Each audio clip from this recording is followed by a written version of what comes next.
Hello friends, ನಾನು ನಿಮ್ಮ Bahubali sir. R P ಎಫ್ಗೆ ಸಂಬಂಧಪಟ್ಟಂತೆ ಲಾಸ್ಟ್ ಕ್ಲಾಸಲ್ಲಿ ಮಾಡಿದ್ವಿ ಸಂಭವನೀಯ ಪ್ರಶ್ನೆಗಳು ಅಂಥೇಳಿ. ಈ ಕ್ಲಾಸಲ್ಲಿ ಕೂಡ ಸಂಭವನೀಯ ಪ್ರಶ್ನೆಗಳು ಅಂಥೇಳಿ ಕೆಲವೊಂದು ತಂದಿದ್ದೀನಿ. ಅದೇ ರೀತಿ ಹಿಂದಿನ ಕ್ಲಾಸನ್ನು ಯಾರ್ಯಾರು ನೋಡಿಲ್ಲಲ್ಲ ಅದನ್ನು ನೋಡ್ಕೋರಿ, ಭಾಳ ಇಂಪಾರ್ಟೆಂಟ್ ಕ್ಲಾಸ್ಗಳದಾವ. ಅದೇ ರೀತಿ ಇವತ್ತಿನ ಕ್ಲಾಸಲ್ಲಿ ಕೂಡ ಅದೇ ಥರದ ಸ್ವಲ್ಪ ಡಿಫ್ರೆಂಟ್ ಕ್ವಶನ್ಗಳನ್ನು ನೋಡ್ತಾ ಹೋಗೋಣ. ಅದೇ ರೀತಿ ಯಾರು ಸಬ್ಸ್ಕ್ರೈಬ್ ಮಾಡಿಲ್ಲ ಅವರೆಲ್ಲ ಸಬ್ಸ್ಕ್ರೈಬ್ ಮಾಡ್ಕೋರಿ. ಅದೇ ರೀತಿ ಬೆಲ್ ಐಕಾನ್ ಕ್ಲಿಕ್ ಮಾಡಿರಿ, ನೆಕ್ಸ್ಟ್ ವಿಡಿಯೋ ಅಪ್ಲೋಡ್ ಆಗಿದ್ದು ನಿಮಗೆ ನೋಟಿಫೈ ಆಗುತ್ತೆ. Okay, next question, first question ಹೋಗೋಣ್ರಿ. ಹೌದಾ, ವೇಸ್ಟ್ ಮಾಡೋದು ಬೇಡ ಟೈಮ್. ಏನದ ನೋಡ್ರಿ, ರಾಹುಲ್ ಏನು ಮಾಡ್ತಾನೆ, 12 ದಿನಗಳಲ್ಲಿ ಒಂದು ಕೆಲಸವನ್ನು ಹಾಗೂ ಆಯುಷ್ 15 ದಿನಗಳಲ್ಲಿ. ಯಾರ್ಯಾರು? ರಾಹುಲ್ ಮತ್ತು ಆಯುಷ್. ಇವನು ಎಷ್ಟು ದಿನ ಮಾಡ್ತಾನೆ? 12, ಇವನು 15 ಪೂರ್ಣಗೊಳಿಸಬಹುದು. ಅವರು 3 ದಿನಗಳ ಕಾಲ ಒಟ್ಟಿಗೆ ಕೆಲಸ ಮಾಡಿದರೆ ನಂತರದ ಉಳಿದಿರುವ ಕೆಲಸ ಎಷ್ಟು? ಉಳಿದಿರುವ ಕೆಲಸಕ್ಕೆ ಎಲ್ ಸಿ ಎಮ್ ಎಷ್ಟು ಬರುತ್ತೆ ನೋಡಿರಿ, 60 ಬರುತ್ತೆ, 60, ಆಮೇಲೆ 12 5 15 4. ಟೋಟಲ್ ಪಾರ್ಟ್ಸ್ ಎಷ್ಟು ಅದು ನೋಡಿರಿ, 9. ಈ 9 ಪಾರ್ಟ್ದಂಗೆ ಟೋಟಲ್ ಎಷ್ಟು ದಿನ ಮಾಡ್ಯಾರ? 3 ದಿನ ಮಾಡ್ಯಾರ. ಅವರು ಎಷ್ಟು ದಿನ ಮಾಡ್ಯಾರ? 3 ದಿನ ಮಾಡ್ಯಾರ. ಅಂದರೆ ಎಷ್ಟು ಉಳಿತು? 93 27 ಆಯಿತು. ಒಟ್ಟು ಕೆಲಸ ಎಷ್ಟು ಅದಾವ? 60 ಅದಾವ. ಈ 60ರಾಗ 27 ತೆಗೆದು ಬಿಡ್ರಿ, ಎಷ್ಟು ಉಳಿತು? 33. ಅಂದ್ರೆ ಟೋಟಲ್ 60 ಕೆಲಸ ಒಳಗೆ 33 ಮುಗ್ದಾವ. ಅಂದ್ರೆ ಇನ್ನು ಎಷ್ಟು ಉಳಿದದ್ದು? 60ರಾಗ 33 ಉಳಿದು ಅಂದಂಗೆ 27 ಮುಗ್ದಾವ, 33 ಉಳಿದು. ಇದು ಇನ್ನೂ ಸಿಂಪ್ಲಿಫೈ ಆಗುತ್ತೆ ನೋಡಿರಿ, ಎಸ್ ಆಗುತ್ತೆ. ಅಂದರೆ ಎಷ್ಟು ಬರುತ್ತೆ? 11 3 1 3 20 ಅಂತಂದ್ರೆ ಉಳಿದಿರುವ ಕೆಲಸ ಎಷ್ಟು? 11/20. Option number D. ಕೆಲಸ ಮತ್ತು ಸಮಯದ ಮೇಲೆ ಒಂದು ಕ್ವಶನ್ ಅಂತೂ ಇದ್ದೇ ಇರುತ್ತೆ 100%. ಕಡಿಮೆ ಅಂದರೆ 1, ಮ್ಯಾಕ್ಸಿಮಮ್ 2 to 3 ಇರ್ಬೋದು. ಓಕೆ, ವೆರಿ ಇಂಪಾರ್ಟೆಂಟ್ ಕ್ವಶನ್ ನೋಡಿರಿ. ಈ ಥರ ಕ್ವಶನ್ನು ಕೇಳೋ ಚಾನ್ಸಸ್ ಅದಾವೆ, ಕೇಳ್ಯಾರ ಆಲ್ಮೋಸ್ಟ್. Okay, yes. ಹಾಂ, ನೆಕ್ಸ್ಟ್ ಕ್ವಶನ್. ಒಂದು ಘನಬಲ ವೃತ್ತಾಕಾರದ ಸಿಲಿಂಡರ್ನ ವಸ್ತುವನ್ನು ಸಮಾನ ತ್ರಿಜ್ಯದ ಘನ ಕೋನ ಆಕಾರಕ್ಕೆ ಪರಿವರ್ತಿಸಲಾಗಿದೆ. ಅದನ್ನು ಒಂದು ಆಕೃತಿಯಿಂದ ತ್ರಿಜ್ಯದ ಕೋನ ಆಕೃತಿಗೆ ಅದನ್ನು ಏನು ಮಾಡ್ಯಾರ? ಕನ್ವರ್ಟ್ ಮಾಡ್ಯಾರ. ಸಿಲಿಂಡರ್ನ ಎತ್ತರವು 4.5 ಸೆಂಟಿಮೀಟರ್ ಆಗಿದ್ದರೆ ಕೋನ್ನ ಎತ್ತರವೆಷ್ಟು ಅಂತಂದ್ರೆ ಒಂದು ಸಿಲಿಂಡರ್ ಮತ್ತು ಕೋನ್ಗಳಿಗೆ ಕಂಪೇರ್ ಮಾಡ್ಯಾರ. ಎರಡರದ್ದು ನಾನು ಫಾರ್ಮುಲಾ ಏನು ಬರೀಬೇಕು ನೋಡಿರಿ, πr² = 1/3 πr² h. ಓಕೆ, ಹಾಂ. ಈಗ ಆ ಕಡೆ ಈ ಕಡೆ ಏನೆಂದ ಸಿಂಪಲ್ ಎಲ್ಲ ಕ್ಯಾನ್ಸಲ್ ಮಾಡಿ, πr² ಮೇಲೆ πr² ಹೋಯ್ತಾ. ನೆಕ್ಸ್ಟ್ ಏನು ಉಳಿತಿಲ್ಲ, ಈ 3 ಈ ಕಡೆ ಬಂತಂದ್ರೆ h = 3h ಆಯ್ತಾ. ಅಂದರೆ ಇಲ್ಲಿ h = ಎಷ್ಟು ಕೊಟ್ಟಾರ? 4.5. 3 × 4.5 ಅಂದರೆ ಎಷ್ಟಾಗತ್ತೆ ರೀ? 13.5 ಸೆಂಟಿಮೀಟರ್. 13.5 ಸೆಂಟಿಮೀಟರ್. Very important. 13.5 ನೋಡಿರಿ. ಆ ಕೋನ ಎತ್ತರ ಎಷ್ಟಾಗುತ್ತೆ ಹೇಳಿ, ಕನ್ವರ್ಟ್ ಮಾಡಿದ ಮೇಲೆ 13.5 ಅಂತಂದ್ರೆ ಅದರ 3 ಟೈಮ್ಸ್ ಆಗುತ್ತೆ. Okay, yes. ನೆಕ್ಸ್ಟ್ ಕ್ವಶನ್ಗೆ ಹೋಗೋಣ್ರಿ. ಹಾಂ, ಥರ್ಡ್ ಕ್ವಶನ್. ಚಿಲ್ಲರೆ ವ್ಯಾಪಾರಿಯು 20% ರಿಯಾಯಿತಿಯಲ್ಲಿ ಲೇಖನವನ್ನು ಖರೀದಿಸುತ್ತಾನೆ. 20% ರಿಯಾಯಿತಿ ಒಳಗೆ ಖರೀದಿಸ್ತಾನೆ ಮತ್ತು 2200ಕ್ಕೆ ಮಾರಾಟ ಮಾಡುವ ಮೂಲಕ 10% ಲಾಭವನ್ನು ಗಳಿಸುತ್ತಾನೆ. ಹಾಗಾದರೆ ರಿಯಾಯಿತಿ ಕೊಟ್ಟದ್ದೆಷ್ಟು ಅಂತ ಕೇಳೋಣ. ರಿಯಾಯಿತಿ ಎಷ್ಟು ಕೊಟ್ಟಾನ ಅಂತ ಕೇಳೋಣ ಅಷ್ಟೆ. ಎಷ್ಟು ಕೊಟ್ಟಾನ? ಈಗ 20% ಅನ್ನೋದನ್ನು ನಾ ಹೆಂಗೆ ಬರಿಬೋದು? 1/5 ಬರಿಬೋದು. ಹೌದಾ, ಇದನ್ನು 1/5 ಅಂತ ಬರಿಬೋದು. ಹೌದಾ. ಈಗ ನೋಡಿರಿ, ಇಲ್ಲಿ 5 ಇದಿದ್ರೆ 4 ಆಗುತ್ತೆ, ಇದು 4 ಇದು 5 ಆಗುತ್ತೆ ಅನ್ನಂಗೆ. ಅಂದ್ರೆ ಆಲ್ರೆಡಿ ಎಷ್ಟು ಕೊಟ್ಟ ನೋಡಿರಿ. ಅಂದ್ರೆ ಇದು 5 ಪಟ್ಟಿದ್ರೆ ಇದು 4 ಪಟ್ಟಿದ್ದಂಗೆ. ಅಂದ್ರೆ ಒಂದು ವೇಳೆ ನಿಂದು ಇದು 2000 ಇತ್ತಂದ್ರೆ ಇದು ಎಷ್ಟಾಗತ್ತೆ ರೀ? 2500. ಹೌದಾ. ಅವ ಏನು ಕೇಳೋಣ, ಇದು ಬೇಡಪ್ಪ, ನೀನು ಬೇಕಾದ್ರೆ ಏನೈತಲ್ಲ 10% ಐತಲ್ಲ ಇದನ್ನು ಕೂಡ ಮಾಡ್ಕೋಬೋದು. ಇದನ್ನು ಹೆಂಗೆ ಬರಿಬೋದು? 11/10 ಅಂತ ಬರಿಬೋದು ನಾನು. ಲಾಭ ಐತಿ ಇಲ್ಲಿ, ಹೌದಾ. ಇಲ್ಲಿನೂ ಕೂಡ ಇದು 10 ಆಗಿದ್ರೆ ಇದು 11 ಆಗಿರುತ್ತೆ. ಅಂದ್ರೆ ಇಲ್ಲಿ ನೋಡಿರಿ, 10 ಅಂದ್ರೆ 2000, ಇದು 11 ಅಂದ್ರೆ 2200 ಸೇಮ ಬಂತ. ಈಗ ಅವೇನು ಕೇಳೋಣ, ಇಲ್ಲಿ ನೋಡಿರಿ 10 ಅಂದ್ರೆ 2100, ಅಂದ್ರೆ 1 ಅಂದರೆ ಎಷ್ಟು, ಸೇಮ್ ಯಾವ್ದು ಬೇಕಾದ್ರೆ ಮಾಡ್ಕೋರಿ ನೀವು. 1 ಅಂದರೆ ಎಷ್ಟು ಬರುತ್ತೆ ನೋಡಿರಿ, 500. ಅವು ಇದನ್ನ ಕೇಳೋಣ, ರಿಯಾಯಿತಿ ಎಷ್ಟು ಕೊಟ್ಟಾನ, ಡಿಸ್ಕೌಂಟು 500 ಕೊಟ್ಟಾನ. ನೀವು ಯಾವುದೇ ಒಂದು ಪರ್ಸೆಂಟೇಜ್ ಕೊಟ್ಟಿದ್ದನ್ನು ಭಿನ್ನರಾಶಿ ಒಳಗೆ ಕನ್ವರ್ಟ್ ಮಾಡ್ಕೊಂಡು ಈ ಥರ ಮಾಡಬೇಕಾಗತ್ತೆ. ಅಂದರೆ ಟೋಟಲ್ ಆಗಿ ಅವ್ರು ರಿಯಾಯಿತಿ ಕೊಟ್ಟದ್ದು ಎಷ್ಟು ಅಂದ್ರೆ 500. Okay, next 4th one. ಹಣದ ಮೊತ್ತವನ್ನು ABCD 4 ಜನಗಳ ಮಧ್ಯದಲ್ಲಿ 5:2:3 ಅನುಪಾತದಲ್ಲಿ ವಿಂಗಡಿಸಲಾಗಿದೆ. ಎಗೆ ಡಿಗಿಂತಲೂ 1000 ರೂಪಾಯಿ ಹೆಚ್ಚು ಬಂದರೆ ಸಿ ಪಡೆಯುವ ಹಣ ಎಷ್ಟು. ಇಲ್ಲೇ ಸಿಂಪಲ್ ಅದು ನೋಡ್ರಿ, 5, 2, 4, 3 ಅದ. ಇದು ಎ, ಇದು ಬಿ, ಸಿ, ಡಿ. ಎಗೆ ಡಿಗಿಂತಲೂ ಎಷ್ಟು ಹೆಚ್ಚದ, ಇಲ್ಲಿ ಅನುಪಾತ ಎಷ್ಟದ, 2 ಹೆಚ್ಚದ, ಹೌದಾ. ಅಂದರೆ 2 ಅಂದ್ರೆ 1000 ಅವ್ರು ಕೊಟ್ಟದ್ದು. ಅವ್ರು ಕೇಳಿದ್ದು ಯಾರ್ದು, ಸಿಡಿ ಕೇಳ್ಯಾರ. 4 ಅಂದರೆ ಎಷ್ಟು, 2000. ಸಿಗೆ ಪಡೆಯುವ ಹಣ ಎಷ್ಟು, 2000. ಈ ಥರ ಪ್ರಶ್ನೆಗಳು ಬರೋ ಚಾನ್ಸಸ್ ಅದಾವ. ಸೊ RPF ಆಗಲಿ, ನಿಮ್ಮದು SSC JD ಆಗಲಿ ಅಥವಾ ಗ್ರೂಪ್ ಡಿಗೆ ಆಗಲಿ ಈ ತರಹದ ಪ್ರಶ್ನೆಗಳು ಬರ್ತವೆ. ಆದರೆ ಸಪ್ರೇಟಾಗಿ ನಾನು RPF ಅಂತ ಹೇಳ್ತಾ ಇದ್ದೀನಿ, ಯಾಕಂದರೆ ವೆರಿ ಇಂಪಾರ್ಟೆಂಟು, ನಿಯರೆಸ್ಟ್ ಭಾಳ ಸಮೀಪದಲ್ಲಿ ಎಕ್ಸಾಮ್ ಅದ, ಮಿಸ್ ಮಾಡಬೇಡ್ರಿ. ಓಕೆ, ನೆಕ್ಸ್ಟ್ 0.0324 ನ ವರ್ಗಮೂಲವನ್ನು ಕಂಡುಹಿಡಿಯಿರಿ. ಪಾಯಿಂಟಲ್ಲಿ ಕೊಟ್ಟಾರೆ. ಈಗ 0.0324 ಈ ಕೊಟ್ಟ ನಂತರ ಏನು ಮಾಡಬೇಕು, ಎಲ್ಲ ಬಿಟ್ಟು ಸಂಖ್ಯೆಯನ್ನು ನೋಡಬೇಕು. 324 ಯಾವುದ್ರ ವರ್ಗಮೂಲ ಹೇಳ್ರಿ, 18ರ ಸ್ಕ್ವೇರ್. ಅದಾದಮೇಲೆ ಈ ಪಾಯಿಂಟ್ ಆದಮೇಲೆ ಎಷ್ಟು ನಂಬರ್ ಅದಾವೆ, 1, 2, 3, 4 ಅದಾವೆ. ಪಾಯಿಂಟಿಂದ ಹೊರಗೆ ತೆಗೆದ್ರೆ 2 ನಂಬರ್ ಆಗಬೇಕು. ಅಂದರೆ ಪಾಯಿಂಟ್ ಆದ ನಂತರ ನಮ್ಗೆ 2 ನಂಬರ್ ಇರಬೇಕು. ಅಂದರೆ 0.18 ಸ್ಕ್ವೇರು ಏನಾಗುತ್ತೆ ರೀ, 0.0324 ಆಗುತ್ತೆ. ಓಕೆ, ಸ್ಕ್ವೇರ್ ಬಗ್ಗೆ ಈ ಥರ ಎಲ್ಲ ಕ್ವಶನ್ಸ್ ಬರ್ತಾವೆ. ಪ್ರತಿ ಸಲ ನಾವು ತರುವಾಗ ಎಲ್ಲ ಪ್ರೀವಿಯಸ್ಗಿಂತನೂ ಈ ಸಲ ಮಾಡೋದು ಡಿಫ್ರೆಂಟ್ ಕ್ವಶನ್ಸ್ ಅದಾವೆ. ಬೇಕಾದ್ರೆ ಅಬ್ಸರ್ವೇಷನ್ ಮಾಡಿರಿ, ಕಂಪ್ಲೀಟಾಗಿ ನೋಡಿರಿ. ಎಲ್ಲ ವಿಡಿಯೋಸು ಎಲ್ಲ ಡಿಫ್ರೆಂಟ್ ಆಗಿದಾವೆ, ಯೂಸ್ಫುಲ್ ಆಗಿದೆ. ಓಕೆ, ನೆಕ್ಸ್ಟ್ ಒಂದು ಭಿನ್ನರಾಶಿಗೆ 7/8 ಸೇರಿಸಿದರೆ 4 ನೀಡುತ್ತದೆ. ಹಾಗಾದರೆ ಭಿನ್ನರಾಶಿಯನ್ನು ಕಂಡುಹಿಡಿಯಿರಿ ಅಂತ ಏನು ಹೇಳ್ತಾನೆ, ಒಂದು ಸಂಖ್ಯೆ ಅದ. ಇದಕ್ಕೆ ನಾನು ಏನು ಮಾಡತ್ತೀನಿ, 7/8 ಕೂಡಿಸಿದ್ರೆ 4 ಆಗುತ್ತೆ. ಹಾಗಾದ್ರೆ ಆ ಸಂಖ್ಯೆ ಯಾವುದು, x ಅದನ್ನ ಆ ಕಡೆ ಕಳಿಸ್ತೀನಿ, 4 - 7/8. LCM ಎಷ್ಟಾಗತ್ತೆ ರೀ, 8 ಆಗುತ್ತೆ. ಅಂತಂದ್ರೆ 32 - 7 25/8. ಇಲ್ಲಿ ಐತೇನು, ಇಲ್ಲ, ಪೂರ್ಣಾಂಕದಲ್ಲಿ ಕೊಟ್ಟಾರ. ಏನು ಹೇಳ್ರಿ, ಪೂರ್ಣಾಂಕದಲ್ಲಿ ಕೊಟ್ಟಾರ. ಇಲ್ಲಿ ಮಿಸ್ಟೇಕ್ ಆಗೈತಿ. ಇದು ಆಪ್ಷನ್ ಐತಲ್ಲ, 3:1/8 ಆಗಬೇಕು. ಅಂದ್ರೆ 3:1/8. ಆಪ್ಷನ್ 3:1/2 ಆಗೈತಿ. ಇದು ನಮ್ಮದು ಫೈನಲ್ ಆನ್ಸರ್. ಇಕ್ವೇಷನನ್ನು ಈ ರೀತಿ ಇಕ್ವೇಷನನ್ನು ಬರೆಯುವಂಥದ್ದು ನಿಮಗೆ ಗೊತ್ತಿರಬೇಕು. ಮೇನ್ ಇಕ್ವೇಷನ್ ರೈಟಪ್ಪಲ್ಲಿ ಸ್ವಲ್ಪ ಮಿಸ್ಟೇಕ್ ಆದ್ರೂ ಆನ್ಸರಲ್ಲಿ ಇರ್ತವೆ. ಓಕೆ, ಗೊತ್ತಿಲ್ಲ ಈ ಥರ ಕ್ವಶನ್. Next 7th point.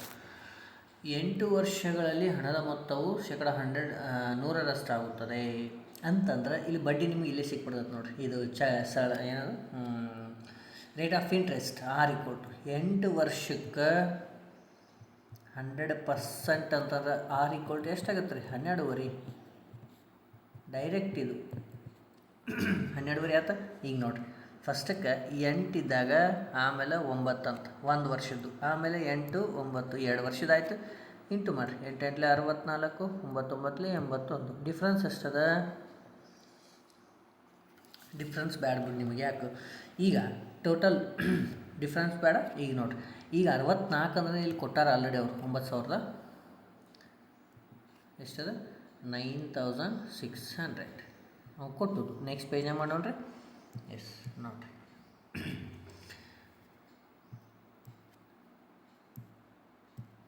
ಹಾಂ ಏನದ ರೀ 64 ಆಮೇಲೆ 81 ಅದ. ಇಲ್ಲಿ 64 ಅಂದ್ರೆ 9600 ಅದ, ಹೌದಾ. ಆಮೇಲೆ 1 ಅಂದರೆ ಎಷ್ಟು? 1 ಅಂದ್ರೆ 150 ಆಗುತ್ತಾ, ಹೌದಾ. ಆಮೇಲೆ ಇಲ್ಲಿ ನೋಡಿರಿ ಹಿಂದ್ಗಡೆ 8 + 9 ಎಷ್ಟಾಯಿತು? 17 ಆತಿಲ್ಲ. ಇದನ್ನೇ ಕೇಳ ಟೆಕ್ಸ್ಟ್. ಚಕ್ರ ಬಡ್ಡಿಯನ್ನು ಕಂಡುಹಿಡಿಯಿರಿ, ಹೌದಾ. 1 ಅಂದ್ರೆ 150 ಆಯ್ತು. ಈಗ ಟೋಟಲ್ 17ಕ್ಕೆ 1 ಅಂದ್ರೆ 150 ಅದ. ಎಷ್ಟು ಆಯ್ತು ಅಂತ ಏನೋ ಇಂಟು ಮಾಡ್ಕೊಂಬಿಡ್ರಿ. ಟೋಟಲ್ ಅವ್ನು ಕೇಳಿದ್ದೇನು ಇಷ್ಟ. ನಿಮ್ಗೆ ಡೈರೆಕ್ಟಾಗಿ ಹೇಳ್ತೀನಿ ನೋಡ್ಬೇಕಾದ್ರೆ, ಇಷ್ಟೆಲ್ಲ ಬರೀದು ಬೇಡ ಅಂದ್ರೆ ಇಲ್ಲಿ ನೋಡಿರಿ ಇಲ್ಲೇ ಮಾಡ್ತೀರಿ. ಎಸ್, ಇಲ್ಲಿ 17 ಆತ. ಹಾಂ, 64 ಅಂದ್ರೆ 960. ಇಲ್ಲೇ ನೆಕ್ಸ್ಟ್ ನೋಡಿರಿ 60 ಎಷ್ಟದ ರೀ? 64 ಅಂದ್ರೆ 9600. ಅದೇ ರೀತಿ 17 ಅಂದರೆ ಎಷ್ಟು? ಇದನ್ನು ಕೇಳೋಣ. ಇದಕ್ಕೂ ಇಂಟು ಇಲ್ಲಿ ಎಷ್ಟು ಮಾಡ್ಯಾರ ಅಷ್ಟ ಮಾಡಿರಿ, ಕರೆಕ್ಟಾಗಿ 2250 ಡೈರೆಕ್ಟಾಗಿ ಬರುತ್ತೆ. ಅದರ ಮಲ್ಟಿಫಿಕೇಷನ್ ಮಾಡುವಾಗ ಇಲ್ಲಿ ಎಷ್ಟು ಮಾಡ್ಯಾರ ಅನ್ನೋದು ನಿಮ್ಗೆ ಗೊತ್ತಿರಬೇಕು. ಅದಕ್ಕೋಸ್ಕರ ಅದು ಹಿಂದಿಂದ ಮಾಡತ್ತಿದ್ದು ನಾನು. ಇರಲಿ, ನೀವು ಡೈರೆಕ್ಟ್ ಮಾಡೋಂಗಿದ್ರೆ ಈ ಥರ ಮಾಡ್ಬೋದು. ಎಷ್ಟು ಬಂತು? 2200. 2250 ಸಾರಿ 2250 2250. ಓಕೆ. ಹಾಂ, ನೆಕ್ಸ್ಟ್ 8ನೇ ಪ್ರಶ್ನೆ ನೋಡಿರಿ. ಎಯ ಸಂಬಳ ಬಿಗಿಂತ 10 ಕಡಿಮೆ ಇದೆ. ಹಾಂ ನೋಡಿರಿ, ಎ ಆಮೇಲೆ ಬಿ, ಸಿ ಆಮೇಲೆ ಬಿ ಹೋಲ್ಸರ್ ಇರಲಿ, 4 ಬರೀನು. ಎ ಸಂಬಳ ಬಿಗಿಂತ 10 ಕಡಿಮೆ ಐತೆ ಅಂತ ಅಂದ್ರೆ ಒಂದು ವೇಳೆ 1 ಕಡಿಮೆ ಐತೆ ನಂಗೆ, ಇದು 10 ಇದ್ದರೆ ಇದು 9, 1 ಕಡಿಮೆ ಐತೆ ನನಗೆ 10 ಕಡಿಮೆ ಇದ್ದಂಗೆ, ಹೌದಾ. ಸಿಂಪ್ಲಿಫಿಕೇಷನ್ ಮಾಡಿ ಡೈರೆಕ್ಟ್ ಬರ್ಕೊಳ್ಳತ್ತೀನಿ. ನೆಕ್ಸ್ಟು ಆಮೇಲೆ ಬಿ ಎ ಸಂಬಳವು ಸಿಗಿಂತ 25ರಷ್ಟು ಕಡಿಮೆ ಇದೆ. ಬಿ ಎ ಸಂಬಳ ಸಿಗಿಂತ 25ರಷ್ಟು ಕಡಿಮೆ ಇದೆ. ಇಲ್ಲಿ ಬರಿತೀವಿ ಅಂದರೆ ಇವನು 3 ಇತ್ತಂದ್ರೆ ಇವನು 4, ಎರಡನೇ ಹೇಳಿಕೆ, ಹೌದಾ. ಈಗ ಟೋಟಲಾಗಿ ಕ್ರಾಸ್ ಮಾಡಿರಿ. ಇಲ್ಲಿ ಬಿ ಐತಿಲ್ಲ, ಇಲ್ಲಿ ಬಿ ಐತಿ, ಇಲ್ಲಿ ಬಿ ಐತಿ. ಇದನ್ನು ಈ ಕಡೆ ಇಂಟು ಮಾಡೋ, ಇದನ್ನು ಈ ಕಡೆ ಇಂಟು ಮಾಡಿರಿ. ಇಲ್ಲಿ ಎಷ್ಟು ಮಾಡ್ತಾರೆ? ಇಲ್ಲಿ ಇಂಟು 3 ಮಾಡಿರಿ, ಇಲ್ಲಿ ಇಂಟು 2 10 ಮಾಡಿರಿ, ಹೌದಾ. ಡನ್ನ. ನೆಕ್ಸ್ಟ್ ಇಲ್ಲಿ ಕೂಡ ಇಲ್ಲಿ 3ನ ಮಾಡ್ರಿ, ಇಲ್ಲಿ 10 ಮಾಡಿಬಿಡ್ರಿ. ಸೇಮ್ ಬರ್ತಾವೆ ಇಲ್ಲಿ ನೋಡಿರಿ. ಬಿ ಸೇಮ್ ಅಂತಿಲ್ಲ ಅಂದರೆ 2 ಬಿಗಳು ನಾನು ಈಕ್ವಲ್ ಆದವಾ, ಕರೆಕ್ಟ್ ಆದವಾ. ನೆಕ್ಸ್ಟ್ ಎ ಬಿ ಸಿ ಅಷ್ಟು ಸಪ್ರೇಟ್ ಬರೀತೀನಿ. ಹಾಂ, ಏದೆಷ್ಟು ಬಿತ್ತು? 9 3 27, ಬಿದು 30, ಸಿದು ಕೂಡ 40 ಬಂತು. ಮುಗೀತಾ? ಈಗ ನೋಡಿರಿ, ಟೋಟಲಾಗಿ ಯಾರು ಕೇಳ್ಯಾರವರು ಕಡಿಮೆ? ಎ ಬಿ ಸಂಬಳ ಸಿಗಿಂತ 25 ಕಡಿಮೆ. ಸಿಯ ವೇತನವು ಎಗಿಂತ ಸರಿಸುಮಾರು ಎಷ್ಟು ಶೇಕಡ ಕಡಿಮೆ ಇದೆ? ಸಿಯ ವೇತನ ಯಾರಿಗಿಂತ? ಎಗಿಂತ. ಇವನಕ್ಕಿಂತ ಏನಂದ್ರೆ 13, ಟೋಟಲ ಎಗಿಂತ ಅಂದರೆ 27 ಇಂಟು 100. ಸಿಂಪ್ಲಿಫಿಕೇಷನ್ ಮಾಡಿರಿ. ನಿಯರ್ ವ್ಯಾಲ್ಯೂ 48.1 ಬರುತ್ತಾ. 48 ಬಂದ್ರೆ ಸಾಲ ಇಲ್ಲೈತಲ್ಲ 48. ಕೆಲವೊಂದು ಸಲ ನಿಯರೆಸ್ಟ್ ವ್ಯಾಲ್ಯೂ, ಅಪ್ರಾಕ್ಸಿಮೇಟ್ ವ್ಯಾಲ್ಯೂ ಅಂತಾರೆ. ಆವಾಗ ಪಾಯಿಂಟ್ಗಡೆ ನೀವು ಮುಂದ್ಗಡೆ ಹೋಗುವ ಅವಶ್ಯಕತೆ ಇಲ್ಲ. ಓಕೆ, ಇದು ಕೂಡ ವೆರಿ ವೆರಿ ಇಂಪಾರ್ಟೆಂಟ್ ಆಗುತ್ತೆ. Okay, next ಹೋಗೋಣ್ರಿ.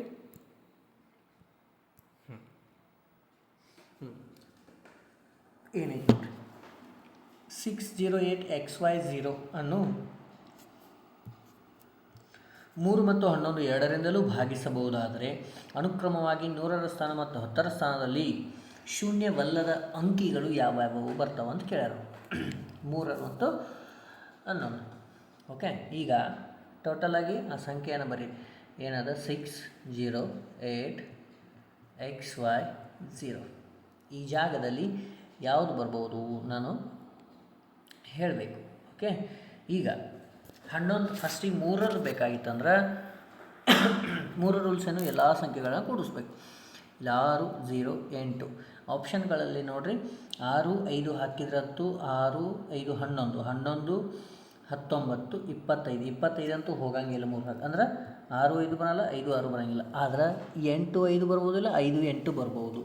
ಆದ್ರೆ ಇಲ್ಲಿ ನಿಮ್ಗೊಂದು ಗೊತ್ತಿರಲಿ 5 8 ಲಾಸ್ಟಿಗೆ 50 ಅಂತಂದ್ರೆ ನೀವು 11ರಲ್ಲೇ ಹೋಗಂಗಿಲ್ಲ. ಸೊ ಇಲ್ಲಿ 5 8 0ನ ಬರ್ಬೇಕು. ನೀವು ಡೈರೆಕ್ಟ್ ನೀವು ಎಷ್ಟು ಪ್ರಾಕ್ಟೀಸ್ ಮಾಡ್ತಿರಲ್ಲ ನಿಮ್ಗೆ ಡೈರೆಕ್ಟ್ ಹೆಂಗೆ ಬರ್ತಾವೆ ಅಂತ ನಿಮ್ಗೆ ಗೊತ್ತಾಗುತ್ತೆ. ಇವುಗಳ ಬಗ್ಗೆ ರೂಲ್ಸ್ಗಳನ್ನು ನಾನು ಒಂದು ಕ್ಲಾಸ್ ಮಾಡ್ತೀನಿ. ಎಲ್ಲ ರೂಲ್ಸ್ಗಳನ್ನು ಡಿವಿಸಿಬಿಲಿಟಿ ರೂಲ್ಸ್ಗಳನ್ನು ಮಾಡ್ತೀನಿ. ಇಲ್ಲಿ ಬರುವಂತಹ ಅಂಕಿಗಳ್ಯಾವ್ಯಾವು 5 ಮತ್ತು 8. Okay, yes. ಮುಂದಿನ ಪ್ರಶ್ನೆಗೆ ಹೋಗೋಣ್ರಿ. ಹಾಂ, ಸ್ವಲ್ಪ ಡಿಫ್ರೆಂಟ್ ಅದ ನೋಡಿ. The third proportion of x by y plus y by x and root of x square plus y square is ಅಂತ ಕೇಳ ಅಂತಂದಾಗ ಇಲ್ಲಿ ನೋಡಿರಿ ಏನದ x y plus y by x ಅಂದಾಗ ಈಗ ಥರ್ಡ್ ಪ್ರಪೋರ್ಷನ್ ಅಂದಾಗ ಏನು ಬರುತ್ತೆ ಹೇಳ್ರಿ, x square plus y square divided by x square plus y square into x y. ಇಷ್ಟಿದೆ ಏನಾಗುತ್ತೆ ಹೇಳ್ರಿ, ನಾವು ಥರ್ಡ್ ಪ್ರಪೋರ್ಷನ್ ಮಾಡುವಾಗ ನೀವು a b divided by a into c ಮಾಡ್ತಿರಲ್ಲ, a into d b into c ಈ ಥರ ಮಾಡ್ತಿರಲ್ಲ, ಅವಾಗ ಡೈರೆಕ್ಟ್ ಈ ಥರ ಕೊಟ್ಟಾಗ ನಾನು ಮಾಡೋದು ಹೇಳತ್ತೇನೆ ಅಷ್ಟೆ. ಓಕೆ, ಇದು ವೆರಿ ವೆರಿ ಇಂಪಾರ್ಟೆಂಟ್ ಆಗುತ್ತೆ. ಹಾಂ, ಇಲ್ಲಿ ಇದು ಕ್ಯಾನ್ಸಲ್ ಆಯಿತು. ಉಳಿದಷ್ಟು ಎಕ್ಸ್ ವೈ ಅದೇ ಆನ್ಸರು. ನೀವು ಭಿನ್ನರಾಶಿ ಅಥವಾ ರೂಟು ಸ್ಕ್ವೇರು ಇದ್ರೊಳಗೆ ಕೊಡಾತ್ಲ ನೀವು ಮೊದಲ ಹೆದರಿ ಗೊತ್ತಿರುತ್ತೆ ಆದರೆ ಮಿಸ್ಟೇಕ್ ಮಾಡಿಬಿಡ್ತೀರಿ. Okay, yes. ನೆಕ್ಸ್ಟ್ ನೋಡೋಣ್ರಿ. ಹಾಂ, ಆಯತದ ವಿಸ್ತೀರ್ಣವು ಅದರ ಉದ್ದಕ್ಕಿಂತ 2 ಪಟ್ಟು ಹೆಚ್ಚು, ಅಗಲವು 75 ಚದರ ಮೀಟರ್ಗಳಾಗಿದ್ದರೆ ಆಯತದ ಪರಿಧಿಯನ್ನು ಕಂಡುಹಿಡಿಯಿರಿ. ಪರಿಧಿಯದ ಸುತ್ತಳತೆ. ಇಲ್ಲಿ ಅವ್ರು ಏನೂ ಕೊಟ್ಟಿಲ್ಲ, ಹೌದಾ. ಉದ್ದಕ್ಕಿಂತ 5 ಹೆಚ್ಚು ಅಂತ ನಾನು ಜಸ್ಟ್ ಎಕ್ಸ್ ಅಂತ ಓದ್ತೇನೆ ಅವ್ರನ್ನ, ಹೌದಾ. ಆ 2ರಷ್ಟು ಇಲ್ಲಿ ನೋಡಿ 2 ಪಟ್ಟು ಐತನಲ್ಲ, 2 ಪಟ್ಟಕ್ಕಿಂತ 5 ಹೆಚ್ಚೈತೆ ಅಂತ ಹೇಳ, ಹೌದಾ. 5 ಪಟ್ಟು ಇಲ್ಲಿ ಇಂಗ್ಲೀಷ ನೋಡ್ರಿ, whose length is 5 more than twice its width ಅನ್ನ, ಹೌದಾ. ಅಂದ್ರೆ 2x ಐತಲ್ಲ, ಇದಕ್ಕಿಂತ 5 ಹೆಚ್ಚದ. ಈಗ ನಾ ಇಕ್ವೇಷನ್ ಫಾರ್ಮ್ ಮಾಡ್ಕೊತೀನಿ. ಏನು, 2x plus 5 into x equal to 75. ಇದು ಇಕ್ವೇಷನ್ ಫಾರ್ಮ್ ಆಯಿತು. ಇದು ನೆಕ್ಸ್ಟ್ ಪೇಜಾಗ ಬರೀತೀನಿ. ಏನು, 2x ಪ್ಲಸ್ 5 ನೀವು ಇಕ್ವೇಷನ್ ಅದನ್ನೇನು ಕೊಟ್ಟಿರ್ತಾರಲ್ಲ ಅದನ್ನು ಬರೆಯೋದು ಭಾಳ ಇಂಪಾರ್ಟೆಂಟ್ ಆಗುತ್ತೆ. ಈಗ ಸಪ್ರೇಟ್ ಮಾಡ್ಕೊರಿ. 2x square plus 5x minus 75 equal to 0. ಇದಾಯ್ತು ಟೋಟಲು. ಈಗ ನನಗೆ ಇದನ್ನು ಸಪ್ರೇಟಾಗಿ ಮಾಡ್ಕೋದು, ಫಾರ್ಮುಲಾಗೆ ಹಾಕೋಂಗಿಲ್ಲ, ಡೈರೆಕ್ಟ್ ನೋಡಿರಿ. 75 ಇಂಟು 2 ಅಂದರೆ ಎಷ್ಟಾಯಿತು, 150 ಆಯಿತಾ. 150ಅನ್ನು ನಾನು 2 ಭಾಗ ಮಾಡ್ಕೊತೀನಿ. ಏನು, ಒಂದು -15 ಡಿವೈಡೆಡ್ ಬೈ 2 ಆಗುತ್ತೆ, ಇನ್ನೊಂದು 10 ಡಿವೈಡೆಡ್ ಬೈ 2 ಆಗುತ್ತೆ, ಹೌದಾ. ಎಕ್ಸ್ ಈಕ್ವಲ್ ಟು ಎಷ್ಟು ಬಂತು, 5 ಬಂತಿಲ್ಲ. ನಾನು ನೆಗೆಟಿವ್ ವ್ಯಾಲ್ಯೂವನ್ನು ಬಿಡಬೇಕಾಗತ್ತೆ. ಪಾಸಿಟಿವ್ ವ್ಯಾಲ್ಯೂ ಅಂದಾಗ 5 ಬಂತ, ಎಕ್ಸ್ ಈಕ್ವಲ್ ಟು 5 ಬಂತು. ಎಕ್ಸ್ ಈಕ್ವಲ್ ಟು 5 ಬಂದಾಗ ನಂದೇನೈತಿ, 215 ಪ್ಲಸ್ ಎಕ್ಸ್, ಹೌದಾ. ಇಷ್ಟದ. ಹಾಂ, ಇಲ್ಲಿ ಒಂದು ನೋಡ್ಕೋರಿ, ಎಕ್ಸ್ ಈಕ್ವಲ್ ಟು 5 ಅಂದಾಗ ಇಲ್ಲಿ ನೋಡಿರಿ, ಹಾಂ 5 ಅದ, ಇನ್ನೊಂದು 15 ಅದ, ಮಿಸ್ಟೇಕ್ ಮಾಡಬೇಡ್ರಿ, 15 ಅದ. 15 ಅಂದಾಗ ನನಗೆ 2 ವ್ಯಾಲ್ಯೂ ಅದ, ಒಂದು 15 ಅದ, ಒಂದು 5 ಅದ. ಅದನ್ನು 2 ವ್ಯಾಲ್ಯೂಸನ್ನು ನಾವು ಯಾವ್ದು ಫಿಲ್ ಮಾಡ್ತೀರಿ ನೋಡಿ. ನಿಮಗೆ ಯಾವ್ದು ಫಿಲ್ ಮಾಡಿದರೆ ಕರೆಕ್ಟ್ ಬರುತ್ತೋ ಅಂತನ್ನು ನೀವು ವಿಚಾರ ಮಾಡಬೇಕಾಗತ್ತೆ. ಓಕೆ, ಹಾಂ, ಏನು ಬಂತು, ಒಂದು 5 ಅದ, ಒಂದು 15 ಅದ. ನಂದು ವ್ಯಾಲ್ಯೂಸನ್ನು ನೀನು ಪುಟ್ ಮಾಡಿರಿ. 5 ಹಾಕಿದ್ರಂತೂ 10 15 ಅದು ಅಂತೂ ಬರೋಂಗಿಲ್ಲ. ಅಂದರೆ 15 ಪ್ಲಸ್ 5 ಅಂತಂದರೆ ಎಷ್ಟೈತೆ, 15 20 22 ಎಷ್ಟು, 40. ಒಂದು ವೇಳೆ ಈ ಥರ 5 ಹಾಕಿದರೆ 20 ಅಂತ, ಇಲ್ಲ 5 10 10 20 25 ಆಪ್ಷನ್ದಾಗ 25 ನೋಡಿರಿ. ಅದನ್ನೂ ಮಿಸ್ಟೇಕ್ ನಿಮ್ಮ ಸಂಬಂಧ ಫಸ್ಟಕ್ಕೆ ಕೊಟ್ಟಿರ್ತಾನೆ. ಅದಕ್ಕೋಸ್ಕರ ನೀವು ಅಲ್ಲಿ ಪರಿಧಿ ಅಂದರೆ ಟೋಟಲ್ ವಿಸ್ತೀರ್ಣ ಇಲ್ಲಿ ನೋಡಿರಿ, 5 more ಟ್ವೈಸ್ ಅಂತ ಆದಾಗ 20 ವಿಸ್ತೀರ್ಣ ಆದ್ರೆ ವಿಸ್ತೀರ್ಣ ನಮಗೆ ಜಾಸ್ತಿ ಇರಬೇಕಾಗುತ್ತೆ, ಹೌದಾ. ಈ ರೀತಿ ನೀವು ಆನ್ಸರನ್ನು ಮಾಡಬೇಕಾಗತ್ತೆ. ಸ್ವಲ್ಪ ಮಿಸ್ಟೇಕ್ ಆದ್ರೂ ಆಪ್ಷನಲ್ಲಿ ಇರ್ತದೆ. ಏನೈತ್ರಿ ಆನ್ಸರು 40 ಬಂತು ನೋಡಿರಿ. ಪರಿಧಿ ಎಷ್ಟು ಬಂತು ರೀ? 40. ಓಕೆ, ನೆಕ್ಸ್ಟ್ 12th ಒನ್ ನೋಡಿರಿ. ಅ ಬ್ಯಾಗ್ ಕಂಟೇನ್ಸ್ 112 ರೂಪೀಸ್ ಅಂತಂದ್ರೆ ಕಾಯಿನ್ಸ್ ಬಗ್ಗೆ ಕೊಟ್ಟ ನೋಡಿರಿ. ಏನೈತೆ, ಒಂದು ಚೀಲವು 3:8:10 ಅನುಪಾತದಲ್ಲಿ 1 ರೂಪಾಯಿ 50 ಪೈಸೆ 10 ಪೈಸೆಯ ನಾಣ್ಯಗಳನ್ನು ರೂಪದಲ್ಲಿ 112 ಹೊಂದಿರುತ್ತದೆ. ಹಾಗಾದರೆ 50 ಪೈಸೆಯ ನಾಣ್ಯಗಳ ಸಂಖ್ಯೆ ಎಷ್ಟು ಅಂತ ಕೇಳ. 50 ಪೈಸೆ ನಾಣ್ಯ ಎಷ್ಟು? ಸಿಂಪಲ್, ಇಲ್ಲಿ 1 ರೂಪಾಯಿ ಅದ, 50 ಪೈಸಾ ಅದ, ಆಮೇಲೆ ಇದು 10 ಪೈಸಾ ಅದ. ಇಲ್ಲಿ ಅವುಗಳ ರೇಷಿಯೋ ಏನದೋ ಬರೀತೀವಿ, 8 ಆಮೇಲೆ 10. ಇಲ್ಲಿ ಒಂದು ವಿಚಾರ ಮಾಡಿರಿ, ಇಲ್ಲಿ ಪೈಸಾ ಅದ, ಇಲ್ಲಿ ಪೈಸಾ ಅದ. ಇದನ್ನು ನಾವು ಪೈಸಾ ಮಾಡ್ಕೋಬೇಕಂದ್ರೆ ಎಲ್ಲದಕ್ಕೂ ಇಂಟು ಏನು ಮಾಡ್ತೀರಿ? 100 ಮಾಡ್ತೀರಿ. 100 ಇದಕ್ಕೆ 100 ಮಾಡ್ತೀರಿ. ಎಸ್, ಇದನ್ನು ಪೈಸಾ ಮಾಡ್ಬೇಕು, ಇದಕ್ಕಿಂಟು 100 ಮಾಡಬೇಕು. ಅಂದ್ರೆ ಇದು 100 ಆಯ್ತಾ. 100 ಇಂಟು 3 ಅಂದ್ರೆ 300 ಪೈಸಾ. 8 5 40 ಅಂದ್ರೆ 400 ಪೈಸಾ. ಇದು 100 ಪೈಸಾ. ಟೋಟಲ್ ಪೈಸಾದಾಗತ್ತೆ. ಈ 112 ಐತಲ್ಲ, ಇದನ್ನು ನಾವು ಪೈಸಾದೊಳಗೆ ಮಾಡ್ಕೋಬೇಕು. ಇದು ಟೋಟಲ್ ಎಷ್ಟಾಯ್ತು ನೋಡಿರಿ? 800 ಆಯ್ತಿಲ್ಲ. ಅಂದ್ರೆ 800 ಅಂದ್ರೆ 112 ಅಂದ್ರೆ ಅಲ್ಲಿ ಪೈಸಾ ರೂಪೀಸ್ ಮಾಡ್ಕೋಬೇಕೇನೋ, 0 ಹಚ್ಕೊಂಡ್ವಿ, ಹೌದಾ? ಇಷ್ಟೈತಿ. ಹಂಗಾದ್ರೆ ಅವ್ರು ಕೇಳಿದ್ದೇನು? 50 ಪೈಸೆ ನಾಣ್ಯ ಅವೆಷ್ಟು? 8 ಅಂದ್ರೆ ಅದರ ರೇಷಿಯೋ 8 ಅದ. 8 ಅಂದರೆ ಎಷ್ಟು? ಇಲ್ಲೇ ಸಿಂಪಲ್ ನೋಡಿ, ಇದೊಂದು 0 ಇದೊಂದು 0 ಇದೊಂದು 0 ಇದೊಂದು 8 ಅಂದ್ರೆ ಬಂತಿಲ್ಲ 112. ನೀವು ಮಾಡೋ ಅವಶ್ಯಕತೆನಿಲ್ಲ, ಅಲ್ಲೇ ಇರ್ತದೆ ಕೆಲವೊಂದು ಸಲ. ವೆರಿ ಇಂಪಾರ್ಟೆಂಟ್ ಆಗುತ್ತೆ. ಈ ಕಾಯಿನ್ಸ್ ಬಗ್ಗೆ 100% ಕೇಳೋ ಚಾನ್ಸಸ್ ಅದ, ಮಿಸ್ ಮಾಡಬೇಡ್ರಿ. ಓಕೆ, ಮಿಸ್ ಮಾಡಲೇಬಾರ್ದು. ಆಪ್ಷನ್ ನಂಬರ್ ಎಷ್ಟು? ಸಿ ನೋಡಿರಿ. Option number C. Okay, next ಹೇಳೋಣ್ರಿ. 13th. The LCM of two prime numbers P and Q is 2231. Prime number ಅದಾವೆ ಎರಡು, P ಮತ್ತು Q. ಪ್ರೈಮ್ ನಂಬರ್ ಅನ್ನೋ ಗೊತ್ತಲ್ಲ, ಅವಿಭಾಜ್ಯ ಸಂಖ್ಯೆಗಳು. Where P is greater than Q. P ಜಾಸ್ತಿ ಇದೆ, Qಗಿಂತಲೂ P ಜಾಸ್ತಿ ಇದೆ ಅಂತಂದಾನ. What is the value of P minus Q ಅಂತಂದ. ಈಗ ನೀವೇ ಮಾಡ್ಬೇಕು. ನೀವೇ ಅಂತಂದ್ರೆ ಇದ್ರಾಗ ಏನು ಕೊಟ್ಟಾನ? 2231 ಅಂತ ಎರಡು ಕೊಟ್ಟಾನ. ಇದ್ರಾಗ ನನಗೆ P ಮತ್ತು Q ಅಂತ ಎರಡು ಅದಾವೆ. ಆದ್ರೆ P ವ್ಯಾಲ್ಯೂ ದೊಡ್ಡದೈತಿ, Q ವ್ಯಾಲ್ಯೂ ಸಣ್ಣದೈತಿ ಅಂತ ಹೇಳ್ತಾನೆ. ಒಂದು ನಿಯರೆಸ್ಟ್ ಅಂತಂದ್ರೆ ನೀವು ಪ್ರಾಕ್ಟೀಸ್ ಮಾಡಿದ್ರೆ ಗೊತ್ತಾಗುತ್ತೆ. ಇದು 97, ಆಮೇಲೆ 23, Q = 23. ಈಗ ನಾವು ಹೇಳಿದ ಪ್ರಕಾರ P is greater than Q ಅಂತ. ನಾನು P ದೊಡ್ಡದೈತಿ, Qಕ್ಕಿಂತ ಕರೆಕ್ಟ್ ಐತಿ. ಈಗ ಇದರ ಏನು ಕೇಳೋಣ? P ಮೈನಸ್ Q ಮೈನಸ್ ಮಾಡಿದ್ಮೇಲೆ ಆನ್ಸರ್ ಎಷ್ಟು ಬರ್ತೈತಿ ಅಂತ ಕೇಳೋಣ. ಎಷ್ಟು ಬರ್ತೈತಿ? 74. ಆಪ್ಷನ್ ನಂಬರ್ ಡಿ ನೋಡಿರಿ. ವೆರಿ ವೆರಿ ಇಂಪಾರ್ಟೆಂಟ್ ಕ್ವಶನ್ನ, ಗೊತ್ತಿರಲಿ. ಇದೇ ಥರ ಕ್ವಶನ್ಸು ನಾನು ಹುಡುಕ್ತಿದ್ದೀನಿ, ತರ್ತೀನಿ ಮತ್ತೆ. ಡನ್ನ? ಡನ್. 14th. ಶೀತಲ್ ತನ್ನ ಅಂಗಡಿಯಲ್ಲಿ ಎಲ್ಲ ವಸ್ತುಗಳ ಮೇಲೆ 20% ರಿಯಾಯಿತಿಯನ್ನು ಅನುಮತಿಸುತ್ತಾನೆ. ಇನ್ನೂ 12% ಲಾಭ ಗಳಿಸುತ್ತದೆ. ಬೆಲೆ 200 ಆಗಿರುವ ಲೇಖನದ ಗುರುತಿಸಲಾದ ಬೆಲೆ ಎಷ್ಟು ಅಂತಂದ್ರೆ ಇಲ್ಲಿ ನೋಡ್ರಿ. Sheetal allows a discount of 20% on its item. ಅಂದ್ರೆ ಅವನು ಒಂದು ವಸ್ತುವಿನ ಮೇಲೆ ಏನು ಮಾಡ್ತಾನೆ? 20% ಡಿಸ್ಕೌಂಟ್ ಕೊಡ್ತಾನೆ. ಆದ್ರೂ ಅವನಿಗೆ 12% ಲಾಭ ಆಕತಿ. ಡಿಸ್ಕೌಂಟ್ ಕೊಟ್ರೂ ಅವನಿಗೆ ಲಾಭ ಆಕತ್ತಂತ. ಹಾಗಾದ್ರೆ what is the marked price of the article whose cost price is 200?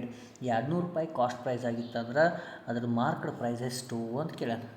Simple, ಇಲ್ಲಿ ನೋಡಿರಿ, ಮಾರ್ಕ್ಡ್ ಪ್ರೈಸ್ ಆಮೇಲೆ ಕಾಸ್ಟ್ ಪ್ರೈಸ್. ಈಗ ನೋಡಿರಿ, 12% ಏನಾಗೈತಿ? ಅವನಿಗೆ ಲಾಭ ಆಗೈತಿ. ಯಾವಾಗ ಹೇಳ್ರಿ? 20% ಡಿಸ್ಕೌಂಟ್ ಕೊಟ್ರೂ ಅಷ್ಟಾಗೈತೆ ಅಂತ. ಸಿಂಪ್ಲಿಫಿಕೇಷನ್ ಮಾಡಿರಿ. 2 8 ನೆಕ್ಸ್ಟು 4 0 ಅಂತಂದ್ರೆ 28/20 ಬಂತು. ಆಲ್ರೆಡಿ ಹೇಳ್ಯಾನ. ಏನು ಹೇಳ್ಯಾನ?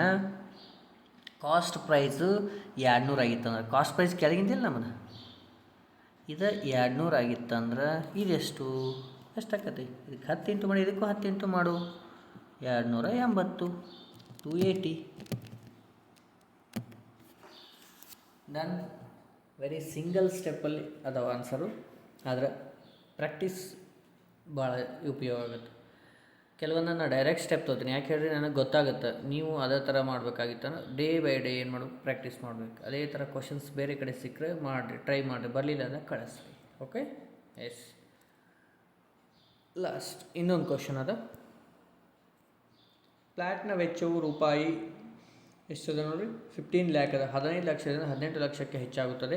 ಫ್ಲ್ಯಾಟ್ನ ವೆಚ್ಚ ಶೇಕಡಾವಾರು ಹೆಚ್ಚಳ ಎಷ್ಟು? ಇಲ್ಲಿ ನೋಡಿರಿ 2 ಲಕ್ಷ ಒಳಗದವ, 2 ಜೀರೋ ಎಲ್ಲ ಜೀರೋ ಬಿಟ್ಟುಬಿಡ್ರಿ. ಬರೀ ಇಲ್ಲಿ 15 ಅದ, ಇಲ್ಲಿ 18 ಅದ. ವೇರಿಯೇಷನ್ ಎಷ್ಟದ? 3 ಅದ. ಎಸ್. ಎಷ್ಟಕ್ಕೆ? 15ಕ್ಕೆ 3 ಹೆಚ್ಚದ, 100ಕ್ಕೆ ಅಂದ್ರೆ ಎಷ್ಟು? 20%. 3 ಒಂದಲೇ 3 5 15, 5 ಒಂದಲೇ 5 20 20%. ಏನಾಗೈತೆ ಹೇಳ್ರಿ, ಅಲ್ಲಿ ಶೇಕಡಾವಾರು 20% ಹೆಚ್ಚಾಗಿದೆ. ಹೌದಾ? ಈ ಥರ ಕ್ವಶನ್ಸು ಭಾಳ ಇಂಪಾರ್ಟೆಂಟ್ ಆಗುತ್ತೆ. ನೀವು ಇನ್ನೂ ಟೈಮ್ ಐತಿ ಅಂತೇಳಿ ನೆಗ್ಲೆಕ್ಟ್ ಮಾಡಬೇಡ್ರಿ, ಟೈಮ್ ವೇಸ್ಟ್ ಮಾಡಬೇಡ್ರಿ. ಆದಷ್ಟು ಬೇಗ ಮಾರ್ಚ್ 2 ಅಂದ್ರೆ ಇನ್ನೊಂದು 10 ರಿಂದ 12 ದಿನಗಳೈತಿ. ಭಾಳ ವೇಸ್ಟ್ ಮಾಡಬೇಡ್ರಿ, ಪ್ರಾಕ್ಟೀಸ್ ಮಾಡಿರಿ. ಇನ್ನೂ ಯಾವ ಥರ ನಿಮಗೆ ಕ್ವಶನ್ಸ್ ಬೇಕು, ಯಾವ ಥರ ಚಾಪ್ಟರ್ ವೈಸ್ ಬೇಕು, ಏನು ಬೇಕು ಸ್ವಲ್ಪ ನೀವು ಕಮೆಂಟ್ ಮಾಡಿರಿ. ನಾನು ನೆಕ್ಸ್ಟ್ ಅದೇ ಥರ ವಿಡಿಯೋ ತರ್ತೀನಿ. ಅದೇ ರೀತಿ ನಿನ್ನೆ ಗ್ರೂಪ್ ಡಿದು ಹಾಕಿನಿ, ಅಗ್ನಿವೀರ್ ಕ್ಲಾಸಸ್ಸನ್ನು ಮಾಡ್ತಾಯಿದ್ದೀನಿ. ಇನ್ನೂ ಯಾರು ಸಬ್ಸ್ಕ್ರೈಬ್ ಆಗಿಲ್ಲಲ್ಲ, ಸಬ್ಸ್ಕ್ರೈಬ್ ಮಾಡಿರಿ, ವಿಡಿಯೋ ಶೇರ್ ಮಾಡಿರಿ. ಓಕೆ, ನೆಕ್ಸ್ಟ್ ಕ್ಲಾಸಲ್ಲಿ ಮತ್ತೆ ಸಿಗೋಣ. ಬಾಯ್.